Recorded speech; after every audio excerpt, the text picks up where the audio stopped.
Guys, आज मैं आपको एक बात बताना चाहूँगी।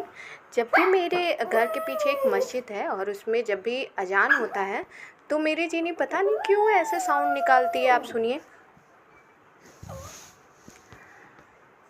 अगर आपका भी डॉग ऐसा करता हो तो प्लीज़ कमेंट बॉक्स में कमेंट कीजिए।